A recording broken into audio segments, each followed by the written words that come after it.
the Mass Effect series. And so this is actually a pretty big deal for us. We get to show you what the Earth is going to look like in the future, and it's not looking good. The Reapers have arrived. This is the beginning of the Galactic War. Now, who is that with Commander Shepard then? So up ahead is Captain Anderson. So that's an example of one of the key characters that have been in the Mass Effect series before. He's kind of your mentor, your moral compass, you know. So lots of other characters like that you might have seen in previous games are back. Pretty much all of the key characters are in this game. But because this is the beginning of the Galactic Wars, this is also a really great place to start, because this is the beginning and the end of really all the biggest events in the Mass Effect universe, which, you know, I think you'll see in this scene. We're also, you know, telling this huge story, but also on a level that gets pretty intimate in terms of the emotional level we're going to. Well, let's take a look. Hey. It's okay. Everyone's dying.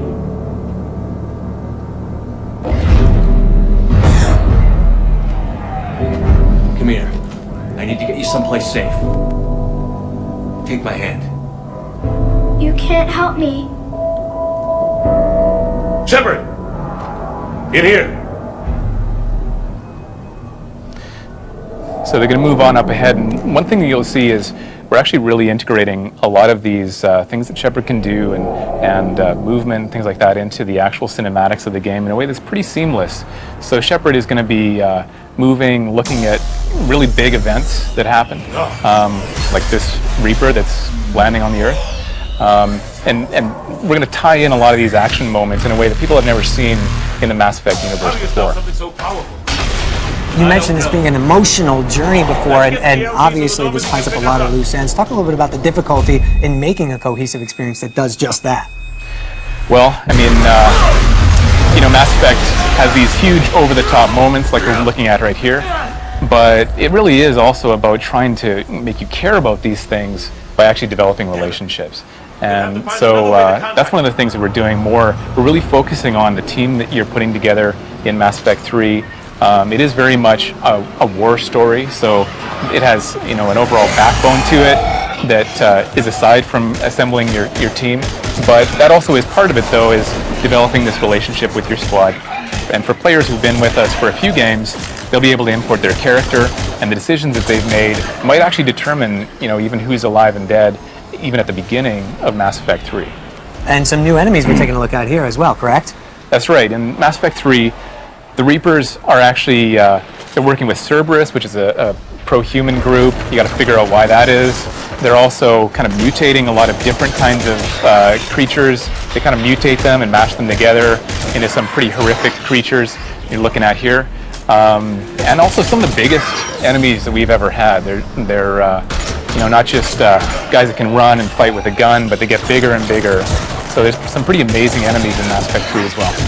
You mentioned Cerberus, and obviously the Elusive Man was a very integral character to Mass Effect 2. Making a return? That's right.